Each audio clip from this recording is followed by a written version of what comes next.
Economic reform की बात कर रहे हैं, इकोनॉमिक प्लानिंग और the era of LPG reform. हम ऐसे रिफॉर्म्स की बात कर रहे हैं जिनके बेसिस पे कंट्री ग्रो करे। पहला ये बताया गया कि पहले एज अ कंट्री हमें लिबरल होना पड़ेगा। लिबरल का मतलब हमें बहुत सारी पॉलिसीज फ्रेंडली बनानी पड़ेंगी। फ्रेंडली का मतलब होता है कि सामने वाली कंट्री हमसे कनेक्ट हो पाए। ठीक है।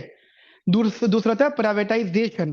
प्राइवेटाइजेशन का मतलब ये हो गया कि हमें जैसे गवर्नमेंट को ये रियलाइज हो गया कि हम पूरी कंट्री को अपने आप नहीं चला सकते। तो हमें कुछ चीजों का बंटवारा इन सेंस कुछ चीजों को डिस्ट्रीब्यूट करना पड़ेगा कि भाई ये काम ना तुम देख लेना, ये काम तुम देख लेना और ये काम तुम देख लेना। ठीक है। लेकिन कुछ काम ऐसे थे जो तुम मत देखना, वो हम देखेंगे। जैसे ऑर्नामेंट्स हो गए, वही मतलब डिफेंस हो गया, डिफेंस तुम मत देखना। ठीक है। अब मुकेश अंबानी की सिक्योरिटी है, वो वो बेसिकली प्राइवेटाइज्ड है वो भी डिफेंस, लेकिन वो प्राइवेटाइज्ड है।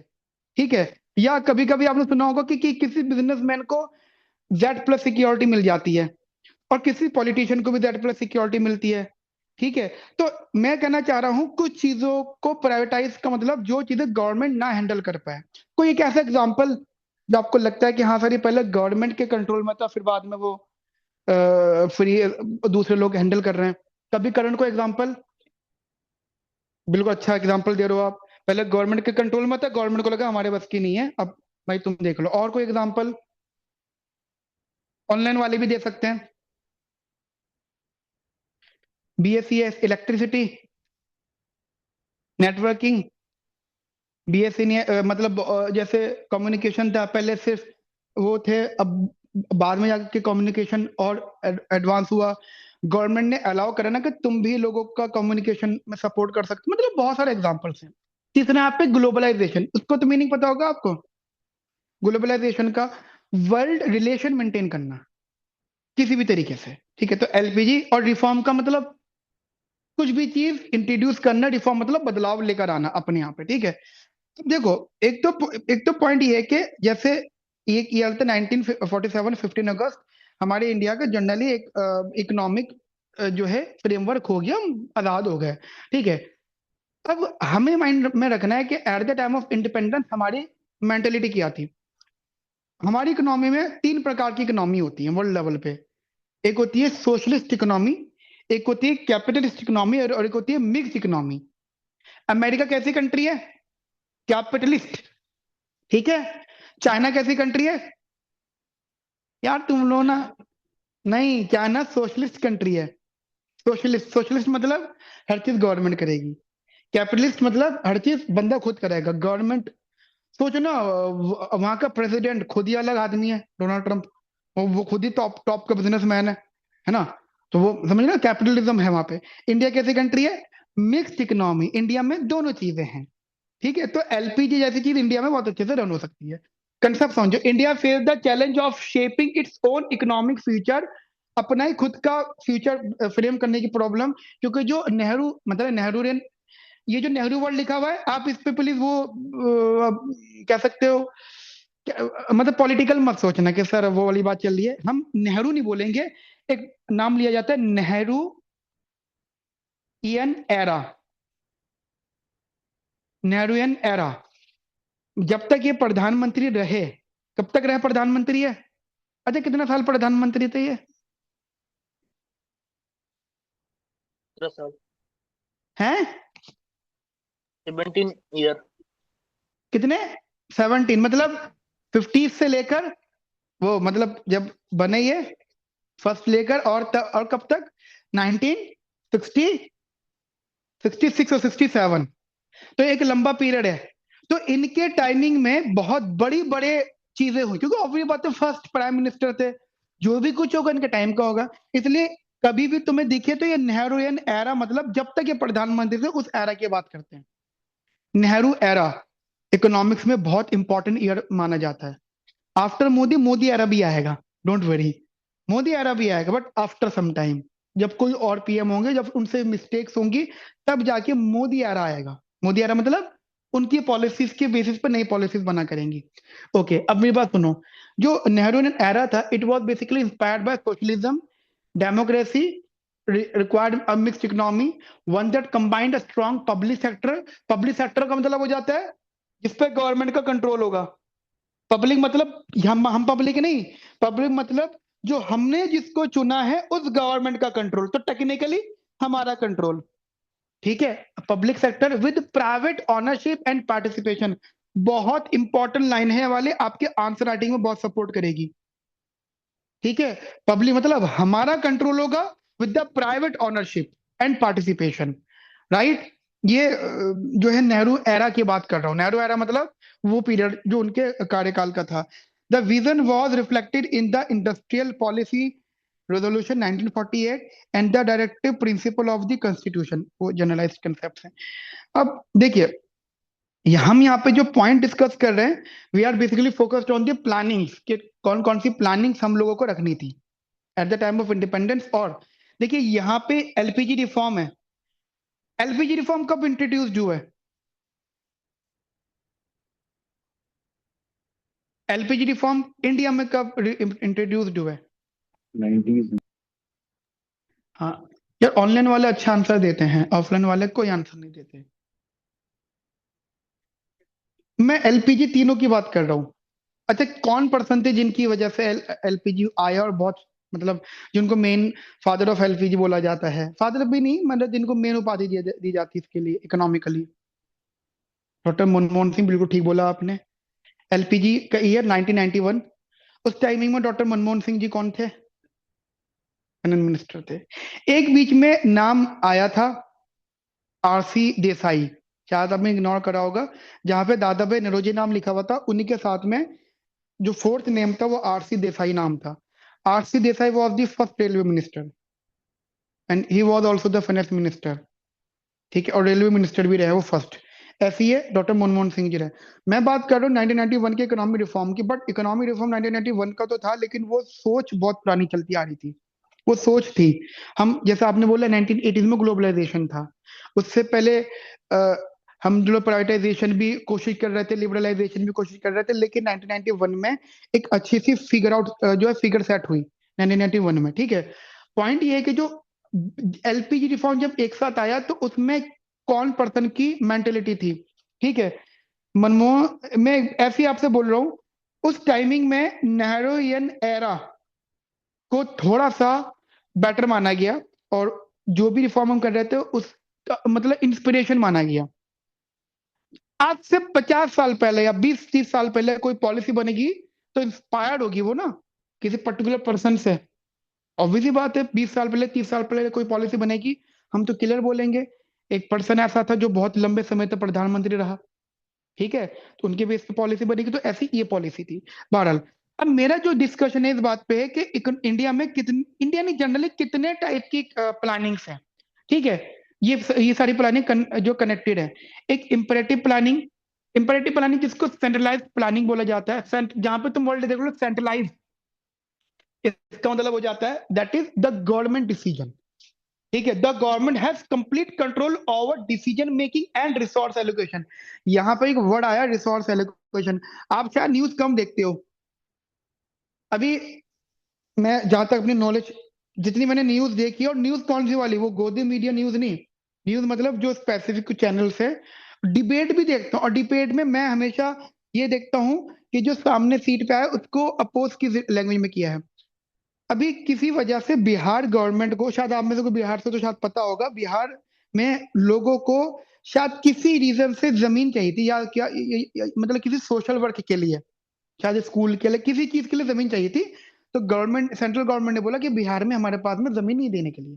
ठीक है, और फिर कुछ टाइम बाद में अडानी को एक जमीन दी गई 1 रुपए में। ठीक है, मतलब वो 1 रुपया प्राइस सेट कर दिया। फिर ये जब डिबेट होने लगे तो डिबेट में ये बात बोली गई कि जब हमें सोशल वर्क के लिए, वो मुझे ये चीज पता नहीं किस वर्क की बात कर रहे हैं, बट इसलिए मैं सोशल वर्क बोल रहा हूँ।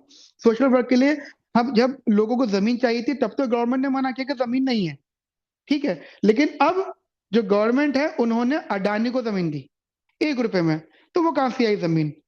वो कहां से आ गई जमीन? क्या वो गुजरात से आई है? नहीं।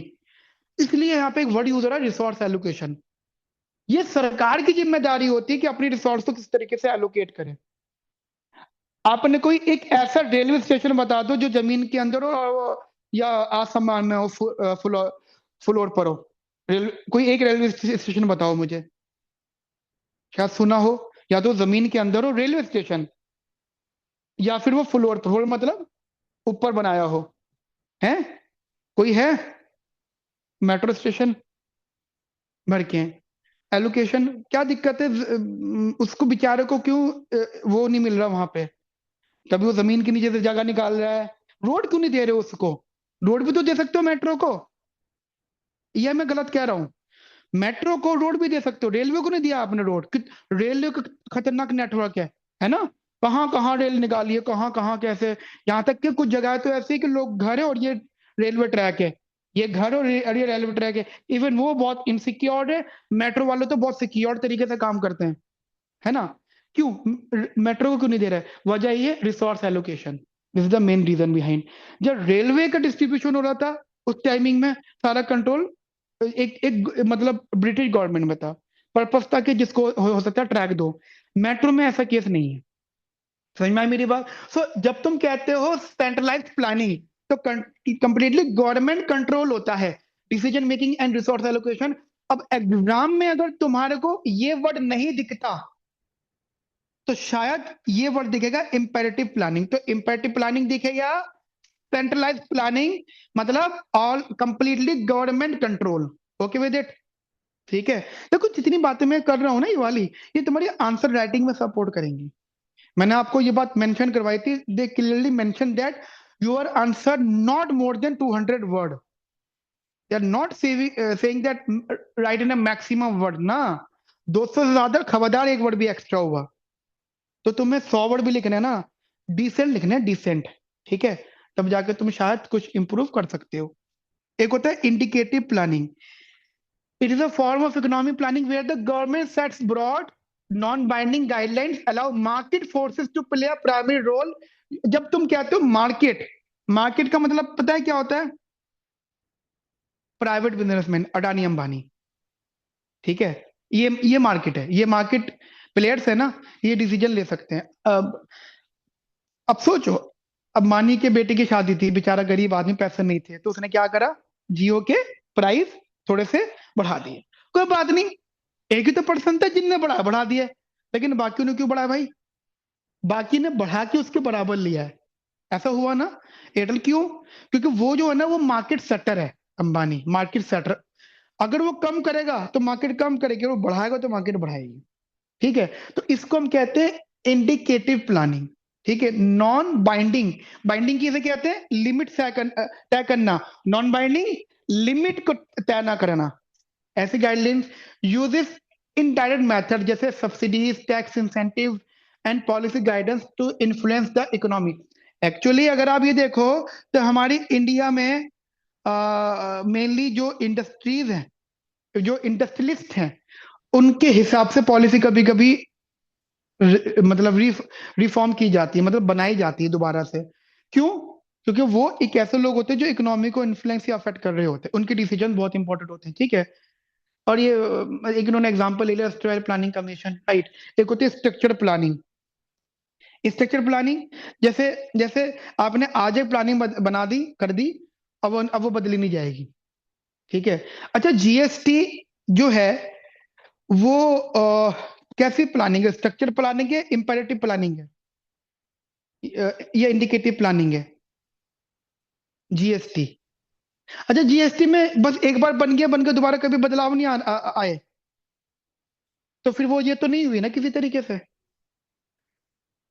इंपेरेटिव भी है प्लस मिक्सचर ऑफ दिस भी है। जीएसटी में कुछ बदलाव अगर आ रहे हैं ना, वो हमें तुम्हें तो बस, हम तो वो दवाइयां सस्ती हो गई इस पे खुश हो गए। ना जाने क्या क्या सस्ता हुआ है जो हम तो हमारी टीम से अलग है। हम हैं नहीं उस चीज में इन्वॉल्व। ठीक है? वो सब चीजें भी इसमें इंक्लूड है। अब थोड़ा सा प्लानिंग से रिलेटेड हम बात करते हैं। एवोल्यूशन कहते हैं क्रांति को। ठीक है? मतलब किसी चीज की शुरुआत होना कहते हैं। ठीक है?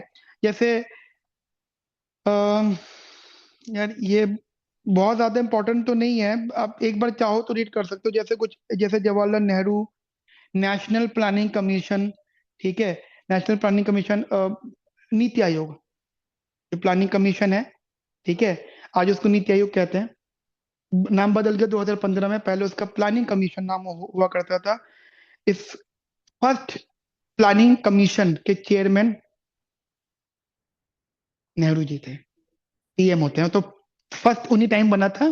तो चेयरपर्सन जो होता है वो पीएम होते हैं, और पहली जो प्लानिंग कमीशन थी उन्हीं के टाइम पीरियड में थी, तो उस टाइमिंग में ही थे। ठीक है, ये बहरहाल ये बेसिक सी चीजें ये नोट्स में आपको दे दूंगा, तो आप रीड इनको कर सकते हो। ठीक है, आप चाहो तो आप 5 मिनट का ब्रेक ले सकते हो, क्योंकि हमारी क्लास 2 बजे तक चलेगी। ठीक है, फिर 2 बजे हम लोग 15 मिनट का ब्रेक देंगे आपको। ठीक है, फिर उसके बाद में क्लास चलेगी। ठीक है, तो 5 मिनट का ब्रेक लो, सिर्फ पानी पीने के लिए। ठीक है, मैं भी पानी पी लेता हूँ।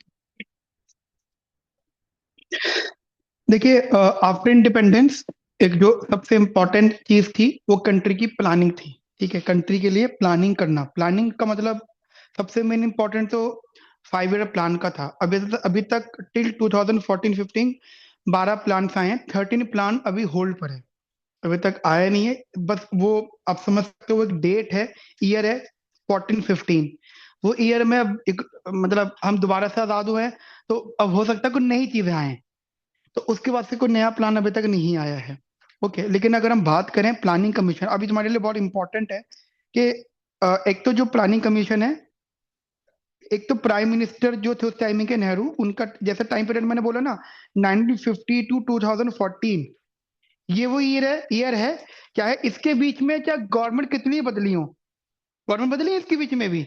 ठीक है, लेकिन 2014 तक हमने माना है, तो 14 के बाद हम दोबारा से आजाद, वो अलग इकोनॉमी चलेगी। तो इनका बेसिकली आइडिया क्या रहा कि हमें अपनी इकोनॉमी में 5 ईयर प्लान बेसिकली बनाने हैं, और 5 प्लान में क्या होगा, तो why 5 year, why not 20 year, 30 year, 50 year, क्योंकि छोटे छोटे प्लान के हिसाब से चलेंगे, और छोटे टारगेट रखेंगे, इजीली जो है टारगेट अचीव होंगे।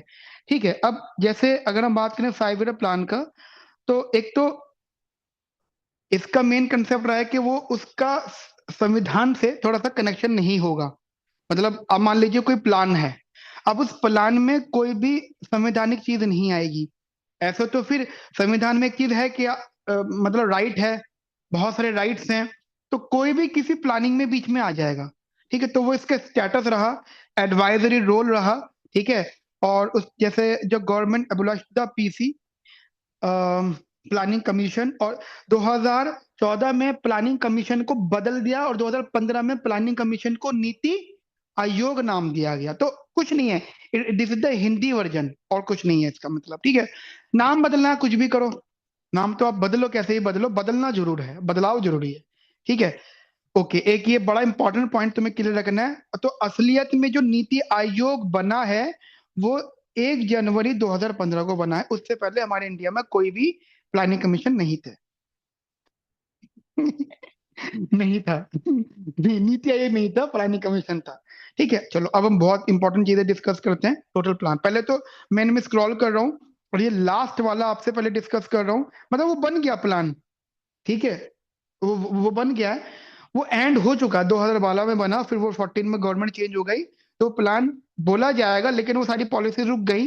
2017 तक वो प्लान बेसिकली रहा, इसलिए तुम देखो बहुत जगह बहुत सारा सारा लिखा हुआ है, यहाँ पे बहुत थोड़ा सा लिखा हुआ है, फिर नई नई बातें आई। एक कभी तुमने एक शायद सुना होगा, पता नहीं, शायद तुम उस टाइम बच्चे नहीं थे, हमारे छोटे में जब हम छोटे थे, हमारे हम सुनते थे, एक स्कीम थी लाडली स्कीम। दिल्ली में शीला दीक्षित जो थी चीफ मिनिस्टर, उन्होंने शुरू की थी लाडली स्कीम। ठीक है, वो बदल ली, और उसको बदल के नाम रखा बेटी बचाओ बेटी पढ़ाओ। बेटी के नाम से नई नई स्कीम है, तो स्कीम वही है, लेकिन उसका नाम बदल दिया, तो वो बदलाव का दौर है। तो कितने प्लान आए टोटल अभी तक? 12। लास्ट प्लान 2012 में इंट्रोड्यूस हुआ है, टेक्निकली 2014 में खत्म हो चुका है, लेकिन रिटर्न फॉर्मेट में 2017 तक है वो। ठीक है, पहला प्लान कब आया था जी? 1951 में। ठीक है, हर प्लान में छोटे छोटे टारगेट्स होते हैं, तो तुम्हें अब क्या क्या बातें याद रखनी है, बहुत डिटेल गहराई में नहीं जाना है। तुम्हें एक तो how many plan till now ये याद रखना है, फर्स्ट प्लान ईयर और लास्ट प्लान ईयर ये याद रखना है, फर्स्ट प्लान टारगेट्स और लास्ट प्लान टारगेट ये आपको याद रखना है। ठीक है, कभी भी डायरेक्ट क्वेश्चन नहीं आएगा पेपर में, शायद कनेक्टिविटी हो सकती है। ठीक है, एप्लीकेशन बेस्ड, तो एक बार छोटा छोटा डिस्कशन कर लेते हैं। जैसे हमारा फर्स्ट 5 ईयर प्लान जो है FI पी 1951 टू 1956।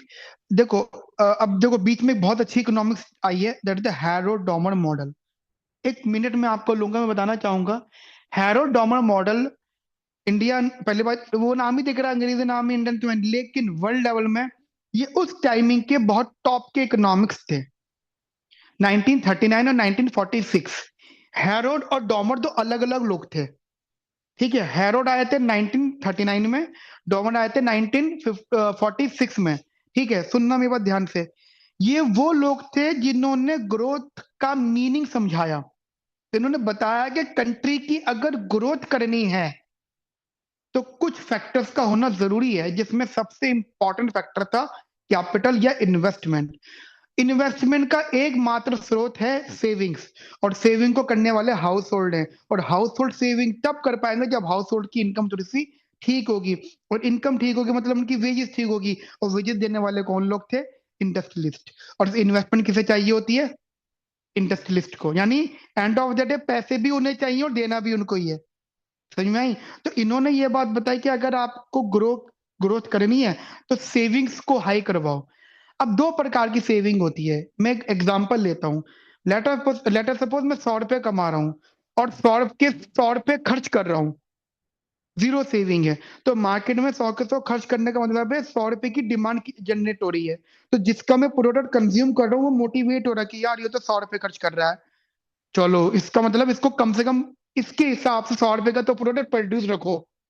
अब उसे 100 रुपए का प्रोडक्ट प्रोड्यूस रखने के लिए उसको पैसे की जरूरत है फॉर द प्रोडक्शन प्रोसेस। पैसा प्रोडक्शन प्रोसेस में लेबर को भी जाता है, कॉस्ट भी होती है, इन्वेंट बहुत सी चीजें कॉस्ट होती हैं। तो अब उसे चाहिए पैसा, है ना? बिजनेसमैन के पास पैसा नहीं होता। असली बिजनेसमैन वही जो उधारी पे काम करे खुद। Boot strap. बूट स्ट्रैप पता है क्या होता है? अच्छा, आप अपने बिजनेस में उधार पैसे लेके रन कर रहे हो, वो इन्वेस्टमेंट हो गई। वो मतलब आप मतलब एंटरप्रेन्योरशिप में आ गए, इन्वेस्टमेंट लेके चल रहे हो। अगर आप खुद का पैसा लगा के चल रहे हो उसे बूट स्ट्रैप कहते हैं। ठीक है, खुद का पैसा लेके चल रहे हो आप। जैसे खान सर के बिजनेस में, मतलब एजुकेशन में कुछ भी चीज है, किसी का पैसा नहीं है, उनका खुद का पैसा सारा। ठीक है, वो कहीं से कुछ पैसा नहीं लेते। फिजिक्स वाला, जीरो खुद का पैसा, सारा बाहर का पैसा है उसका। फिजिक्स वाला में बाईजूस, सारा बाहर का पैसा। ठीक है, समझ में आ गई मेरी बात आपको? बूट स्ट्रैप और उसमें। अच्छा, मैं ये बोलना चाहता हूँ कि अब इन्होंने क्या आइडिया दिया कि बिजनेसमैन को पैसा चाहिए।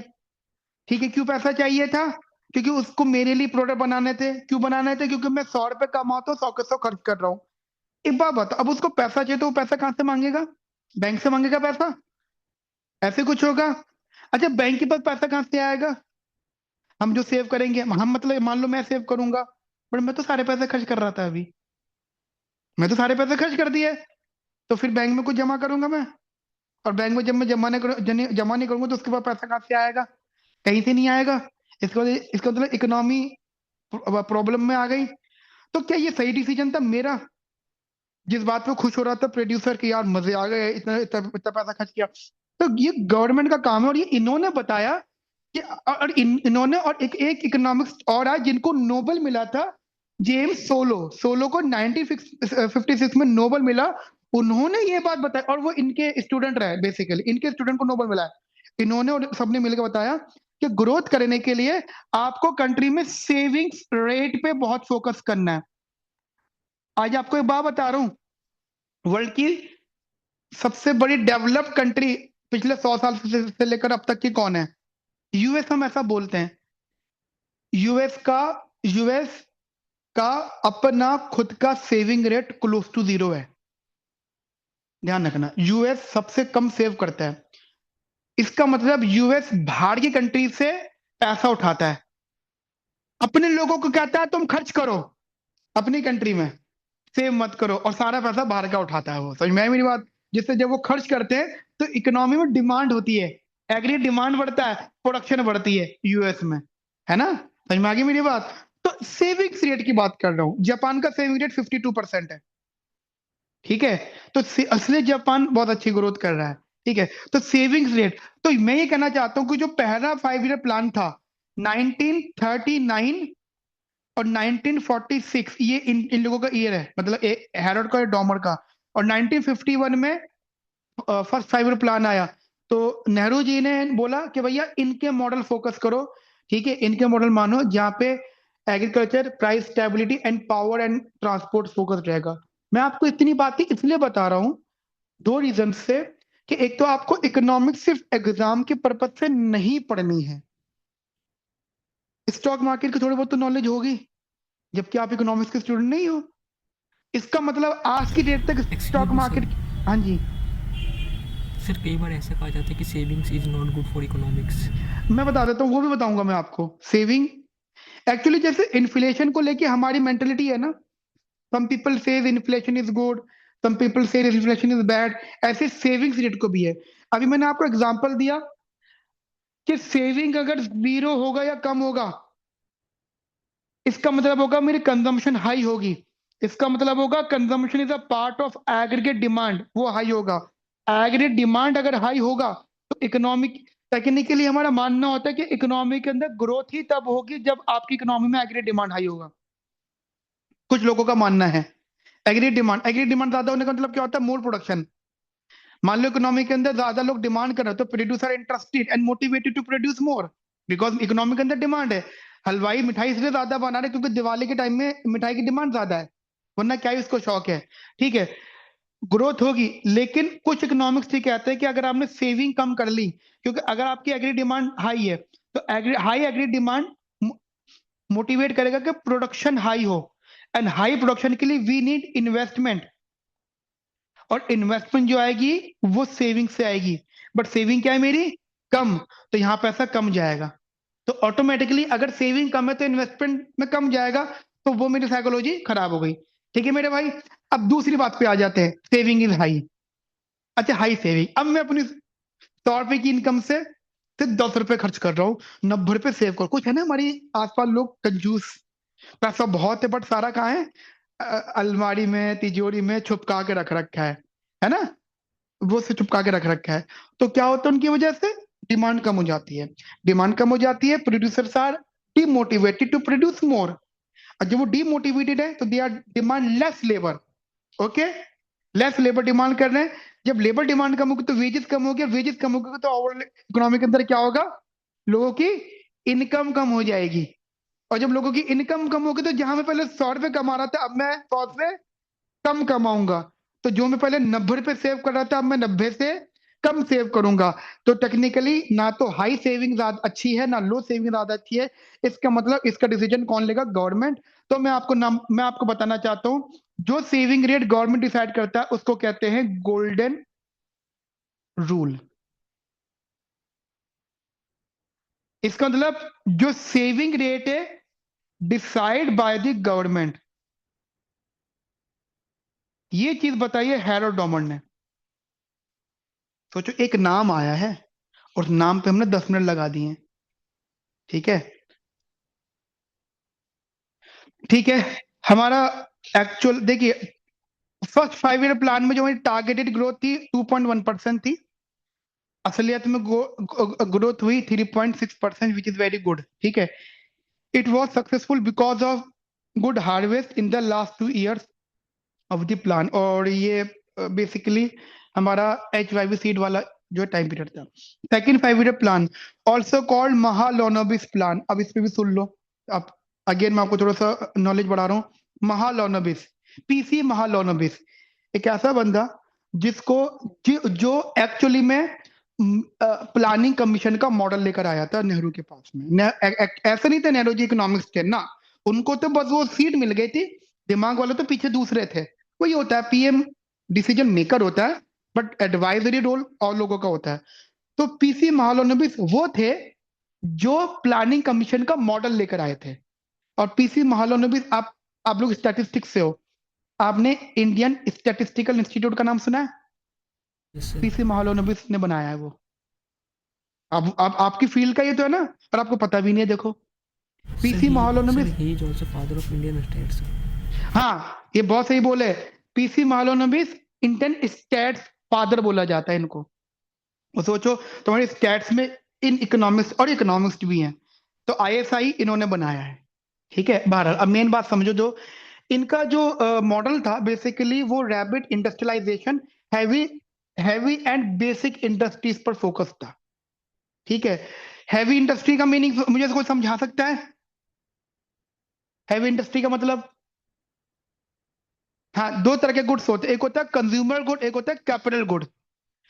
ब्रिटिश पीरियड में जो गलती हो रही थी, सुनना ध्यान से, गलती क्या हो रही थी, हम सस्ते गुड प्रोड्यूस कर रहे थे जो सस्ते में बिक रहे थे। ऐसी था कुछ, ऐसे था ब्रिटिश पीरियड में। जब आजाद हुए तो इन्होंने सही तो डिसीजन लिया कि हम अब क्या करेंगे, इंपोर्ट सब्स्टिट्यूशन करेंगे।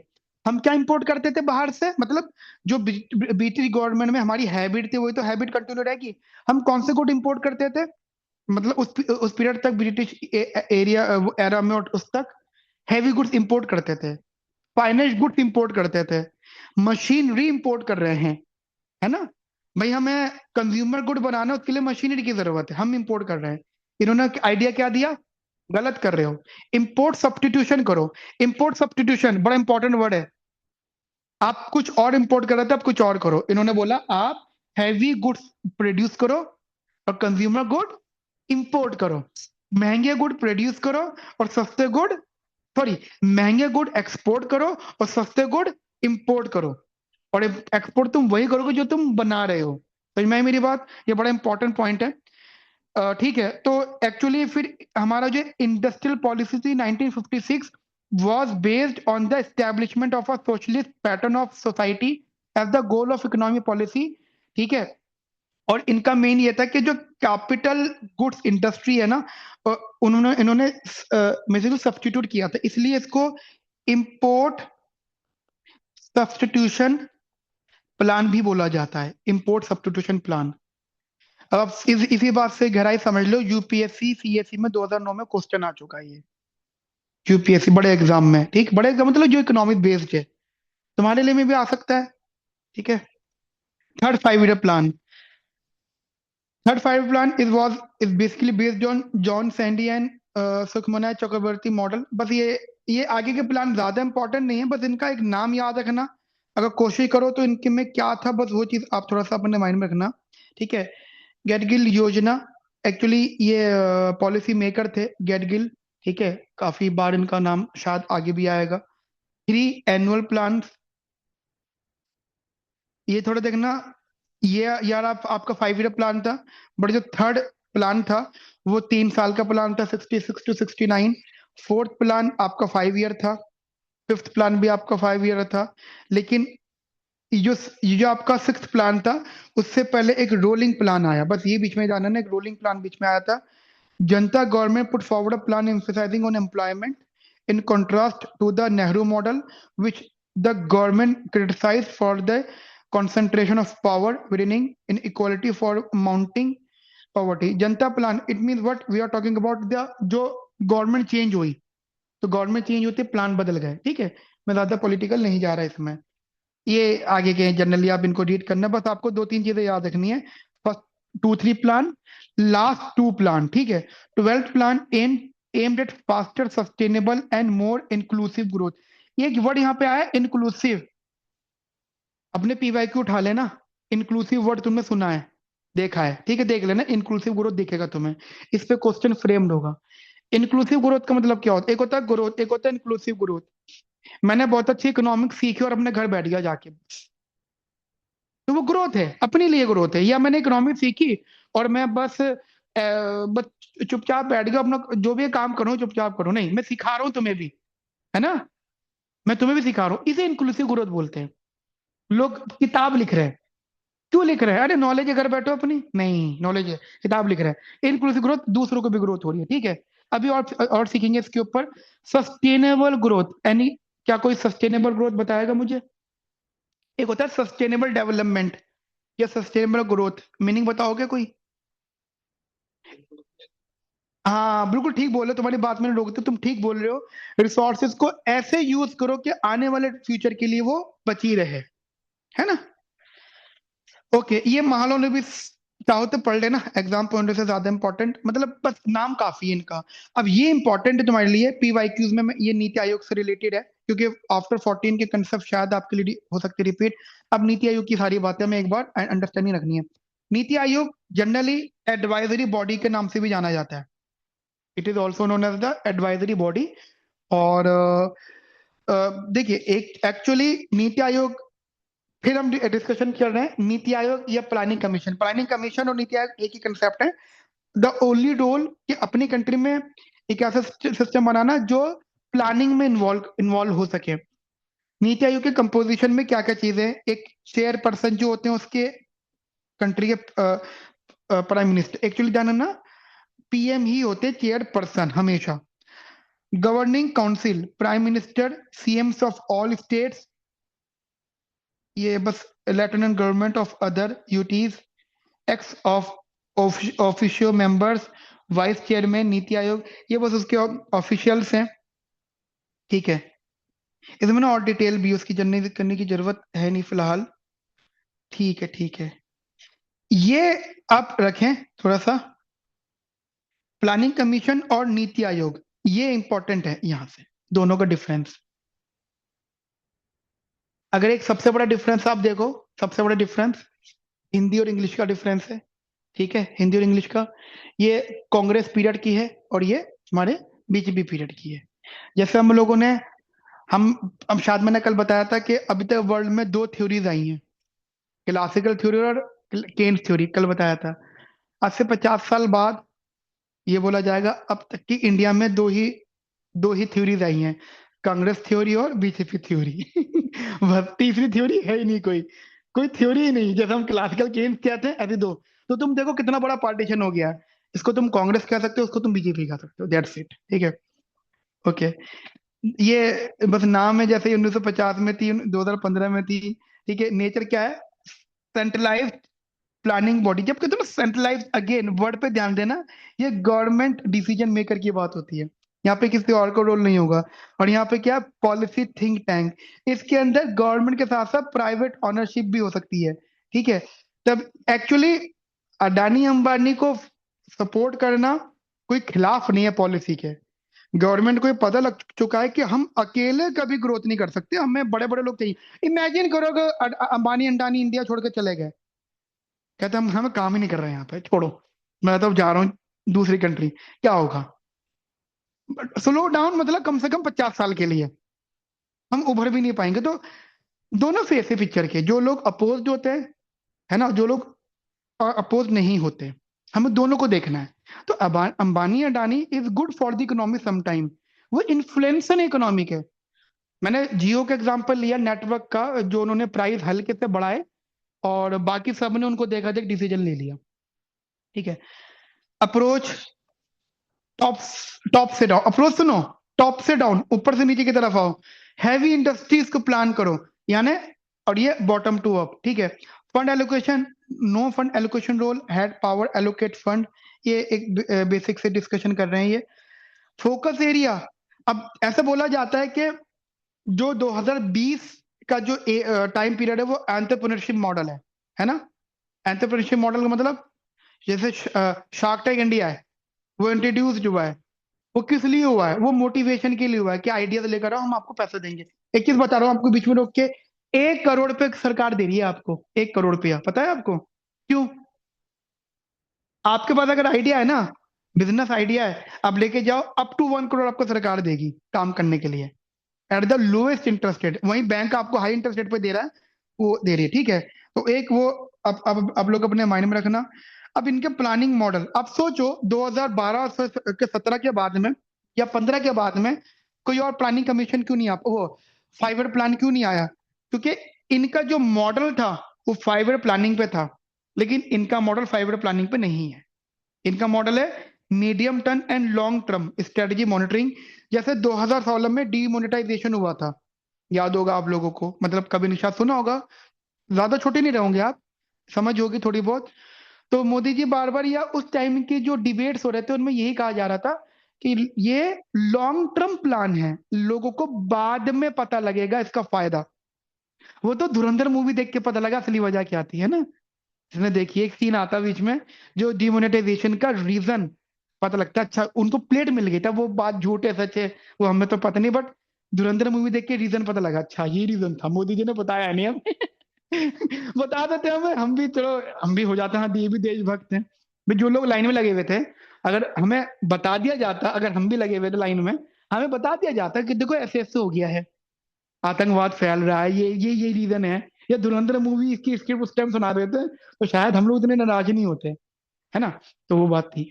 बाहर focus area innovation, entrepreneurship, cooperative federalism, SDG, ठीक है, पॉलिसी रिसर्च, सस्टेनेबल डेवलपमेंट, और सिर्फ इनका था इंडस्ट्रियल ग्रोथ और इंफ्रास्ट्रक्चर। ये बात आप लोग अपने माइंड में रखना।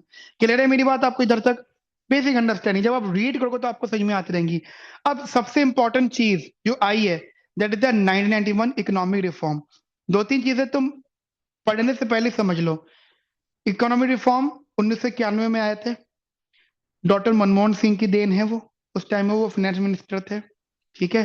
एक होमवर्क दोनों पता करके बताना उस टाइम गवर्नमेंट कौन सी थी। इतना हल्के बोलोगे तो दुनिया को पता लग जाएगा। थोड़ा तेज बोला करो, ठीक है। एक्चुअली हुआ ये था, इकोनॉमिक रिफॉर्म आने का रीजन था हमारी इंडिया में, हम इंडिया की बात कर रहे हैं, एक गल्फ वॉर हुआ था, ठीक है। 1990 में gulf war. Actually oil price, oil ना हमारे लिए प्रॉब्लमेटिक रहा हमेशा, हमारे लिए, क्योंकि हमारे पास ऑयल रिसोर्स नहीं है, हम बाहर से इंपोर्ट कर रहे हैं। Oil is not only use for the vehicle, it is also use in many places. अब हम जनरली जो रोडवेज है वाले व्हीकल को सब्स्टिट्यूट कर सकते हैं, मतलब इलेक्ट्रिक व्हीकल में हमने पहले डीजल में कन्वर्ट करा, फिर सीएनजी में कन्वर्ट करा, अब बैटरी में कन्वर्ट कर दिया। गवर्नमेंट कोशिश कर रही है ना कन्वर्जन, कि वो रोडवेज में जो ऑयल यूज हो रहा है उसको कन्वर्ट किया जाए, क्योंकि प्लेन वाला कन्वर्जन नहीं पॉसिबल हो रहा, प्लेन वाला कन्वर्जन नहीं हो पा रहा। प्लेन भी बैटरी से चलवा लो, कितना मजे आ जाएंगे। बहुत सारी चीजें नहीं हो रही। तो एक्चुअली गवर्नमेंट जो ये बैटरी वाले व्हीकल इंट्रोड्यूस कर रही है ना, उनका ये पर्पस नहीं है कि बैटरी वाला नहीं, इलेक्ट्रिसिटी तो वहां भी लग रही है, लेकिन रिसोर्स तो वहां भी लग रही है। गवर्नमेंट का वो है, मतलब मोटिवेशन, टारगेट है कि ऑयल से रिलेटेड कंट्रोल कम करवाना बाहर की कंट्रीज का, ठीक है। एक ये रोल है। गल्फ वॉर था। गल्फ वॉर पता है किसे कहते हैं? जो ऑयल बेस्ड कंट्रीज हैं, टेक्निकली अरब कंट्रीज हैं वर्ल्ड की, मोस्टली अरब कंट्रीज हैं। अरब कंट्री मतलब मुस्लिम कंट्रीज हैं, जिनके पास में ऑयल रिसोर्सेज, उसी के बेसिस पे वो अमीर है, और तो कोई रीजन है नहीं, है ना। ओके। कॉज इन एफिशिएंट इकोनॉमिक मैनेजमेंट, जिसकी वजह से क्या हुआ, एक्सपेंडिचर ज्यादा हो गया रेवेन्यू से। आप लोग बजट पढ़ते हो ना, वही बात कर रहे हैं। इशू क्या था? Low tax and PSU, public sector union revenue, high subsidy and development spending. ये technically we are talking about the crisis, ये क्राइसिस से रिलेशन है। एक्सटर्नल प्रेशर, प्रेशर क्या था कि हमें जो ऑयल इंपोर्ट करना था, पेट्रोल इंपोर्ट करना था, ठीक है, ऑब्वियसली बात है, हम टेक्निकली ज्यादा कर रहे थे क्योंकि उसका प्राइस इंक्रीज कर रहा था, तो हमारा ट्रेड डेफिसिट हो रहा है। ट्रेड डेफिसिट का मीनिंग क्या होता है, मैं आपको बता देता हूँ। ट्रेड में एक चीज होती है एक्सपोर्ट इंपोर्ट। एक्सपोर्ट इंपोर्ट में एक चीज आ जाती है पैसा। हम एक्सपोर्ट करने पैसा आएगा, इंपोर्ट करने पैसा जाएगा, वही चीज होती है। अब अगर पैसा ज्यादा जा रहा है और आ कम रहा है, तो उसे ट्रेड डेफिसिट बोलेंगे। याद रखेंगे बात है। एक होता है ट्रेड सरप्लस, पैसा ज्यादा आ रहा है, पैसा कम जा रहा है, उसे बोलेंगे ट्रेड सरप्लस, ठीक है। एक बोलेंगे बैलेंस ऑफ ट्रेड, बीओटी, उसमें बराबर हो रहा है, तो ट्रेड। एक बात, दूसरी चीज, आज तक का रिकॉर्ड है कंट्री ट्रेड डेफिसिट पे। ट्रेड डेफिसिट एक होता है बैलेंस डेफिसिट, एक बजट डेफिसिट, बजट सरप्लस, सुना है आप लोगों ने? वो होता है कंट्री का ओवरऑल एक्सपेंडिचर रेवेन्यू। एक होता है ट्रेड डेफिसिट, ट्रेड सरप्लस, वो होता है सिर्फ एक्सटर्नल ट्रेड जो हो रहा है उससे जो आना और जाना है। क्लियर है मेरी बात आपको? तो कभी भी कंट्री का ट्रेड डेफिसिट है तो this is the reason of the foreign, basically the foreign trade. Clear मेरी बात? तो ये उस टाइमिंग की बात करें तो हाई प्राइस था तो खरीद रहा था, ये मजबूरी है, ऐसा खर्चा है जो नहीं रोका जा सकता। इसलिए हमारी उस टाइमिंग में आईबीआरडी और आईएमएफ, ये वर्ल्ड के सपोर्टिव जो इंस्टीट्यूशन है जो पैसा देते हैं, $7 बिलियन हो गया था बोरोइंग। 1990s की बात कर रहे हैं, 1990 की। हम लोग ऐसे चिल्लाते हैं ना अभी कि इस गवर्नमेंट में हमारा इतना उधार है, इतना उधार है। हर गवर्नमेंट में उधार रहा है। $7 बिलियन उस टाइमिंग में था। इसीलिए डॉक्टर मनमोहन सिंह जी ने रिफॉर्म न्यू इकोनॉमी, इसलिए यहाँ पे एनईपी रखा। इसका मतलब इकोनॉमिक रिफॉर्म को नया नहीं था, पहले भी कई बार इंट्रोड्यूस हो चुका था, लेकिन अब का जो इंट्रोड्यूस हुआ था वो काफी प्रोडक्टिव था, क्योंकि उसको बनाने वाले जो पर्सन थे वो खुद एक बहुत बड़े इकोनॉमिक्स थे। डॉक्टर मनमोहन सिंह की किताबें पढ़ी जाती हैं, हम लोगों ने पढ़ी हैं, उनकी लिखी हुई किताबें हमारी इकोनॉमिक्स में, हायर स्टडीज में हैं। ठीक है। NEP introduce in 1991 under IMF conditional, मतलब उनके कंडीशन के बेस पर थी। ठीक है। Aim to transform India from a close regulated economy to a competitive and market driven one. जब हम कहते हैं ना कॉम्पिटेटिव, तो कॉम्पिटिशन इंडिया से नहीं कह रहे हैं, कॉम्पिटिशन कह रहे हैं अदर कंट्रीज के साथ, रेस्ट ऑफ द वर्ल्ड से। ठीक है। और दूसरी चीज, यहाँ जब हम कहते हैं ना क्लोज, यहाँ पे क्लोज का मतलब क्या है? मैथ में तो क्लोज सेट अलग होता है, यहाँ पे क्लोज का मतलब क्या है? 90 से पहले हमारी कंट्री बहुत ज्यादा ओपन नहीं थी, मतलब ट्रेड बहुत ज्यादा स्ट्रांग नहीं था, हम लोग डरते थे, आफ्टर इंडिपेंडेंस डरते थे। वही अंग्रेज भी ट्रेड के चक्कर में ही आए थे, तो अब भी डरने लगे। तो अब हमने क्या करा, पॉलिसी ऐसी बना दी, खुद को ट्रांसफॉर्म करा from close to open, regulated economy बनाई, जिस जो competitive market driver, market driver मतलब जो प्राइवेट प्रोड्यूसर से उनको पावर दी। ठीक है। Short term current balance of payment, BOP balance of payment को बोलते हैं, control inflation, maintain forex, forex की फुल फॉर्म फॉरेन एक्सचेंज, ये वर्ड्स पे ध्यान रखना, BOP balance of payment, foreign exchange maintain किया गया। अच्छा, एक छोटी सी बात मैं कर रहा हूं, आपके दिमाग में आता है कि कंट्री जो है कितना पैसा छापती है, कितना सर्कुलेशन में रखती है, ध्यान रखना वो फॉरेन एक्सचेंज के बेसिस पर रखती है, कितना रिजर्व उनके पास में डॉलर में है। ठीक है, उस हिसाब से होता है ये। अब इसके जो पिलर्स थे, 3 पिलर रखे, इसलिए एक्चुअली इकोनॉमिक रिफॉर्म बात तो है, बट इसका जो नाम है ना, that is LPG, liberalisation, privatisation और ग्लोबलाइजेशन, एलपीजी, वो पिलर्स हैं। जनरल 4 पिलर होते हैं, इसके 3 पिलर है। ठीक है, समझ में आई मेरी बात? यहाँ पे एक बड़ा इंटरेस्टिंग पॉइंट था, इस इस वर्ड ने काफी सपोर्ट किया और काफी अंडरस्टैंडिंग में रही बातें, हिंदू ग्रोथ रेट। ठीक है, बहुत हाईली इकोनॉमिकल पार्ट है, बहुत ज्यादा मतलब आपके पेपर के लिए इंपॉर्टेंट नहीं है, बट फिर भी आप अपने माइंड में रखना कि एक टाइम ऐसा था कि जैसे राज कृष्णा जो 1978 की बात कर रहे हैं, उन्होंने इंडिया का स्लो ग्रोथ रेट बेसिकली बताया था, इट इज अराउंड 3.5%, और पर कैपिटा इनकम जो था, इनकम ग्रोथ था, 1.3% था। 50 से लेकर 80 तक, और वो दौर था जो हमारी सोशलिस्ट पॉलिसी थी। सोशलिस्ट पॉलिसी का मतलब पता है? वो पॉलिसी जिसमें जरूरत से ज्यादा लोगों का फायदा हो, सारी पॉलिसीज, जैसे ग्रीन रेवोल्यूशन लोगों के फायदे, इंडस्ट्रियलाइजेशन, 1980s तक। 80s के बाद में सर्विस सेक्टर पे फोकस हुआ, आईटी सेक्टर बढ़ा। The term Hindu reflect a redesign या design acceptance of low growth inspired by Hindu philosophy of karma. मतलब फिर वो जैसे गवर्नमेंट बदली, ये पीरियड था जब दूसरी गवर्नमेंट का इन्वॉल्वमेंट हुआ, ये वर्ड्स तब से शुरू हो चुके हैं। ठीक है। डॉक्टर मनमोहन सिंह उस टाइमिंग के फाइनेंस मिनिस्टर, उन्होंने कंट्री के जो बैलेंस ऑफ पेमेंट के क्राइसिस थे, बैलेंस ऑफ पेमेंट क्राइसिस का मीनिंग क्लियर हो गया? बैलेंस ऑफ पेमेंट क्राइसिस मतलब बीओटी डेफिसिट था, because of the oil high prices, उसको इन चीजों की वजह से, इन चीजों से रूल आउट करा। ठीक है।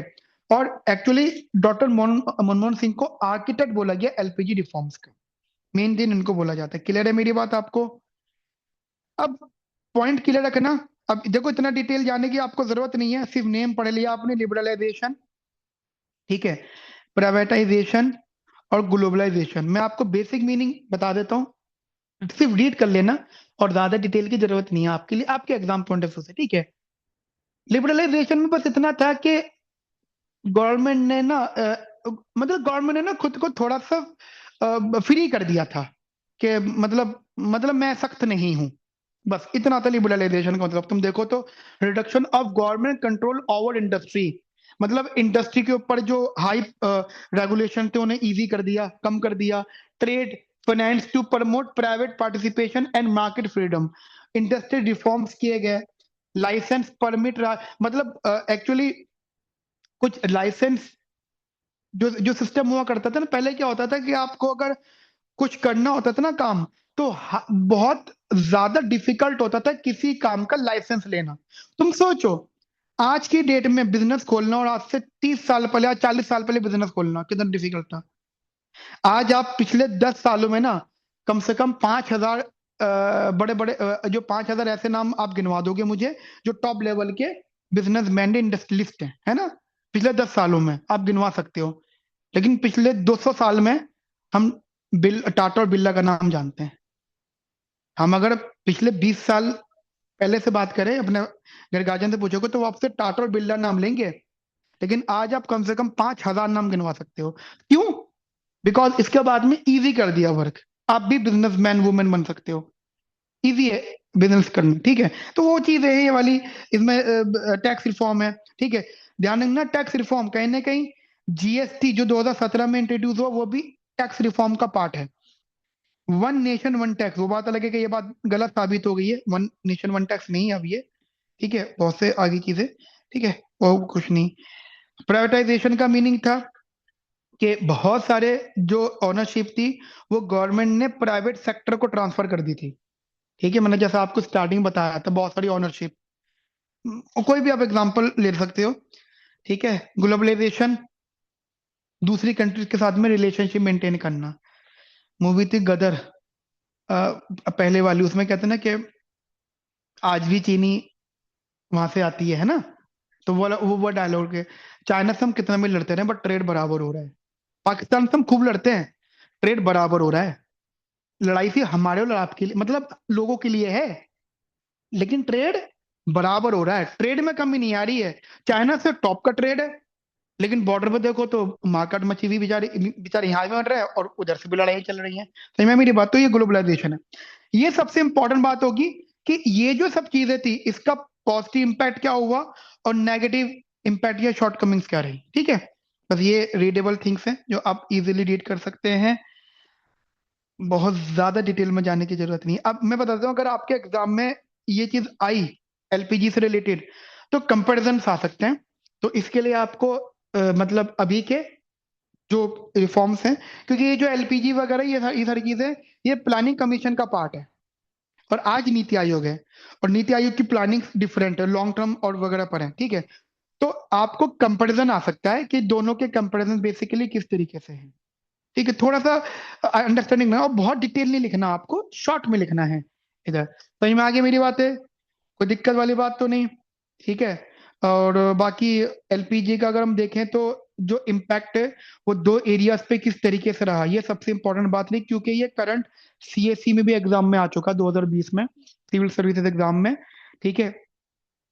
तो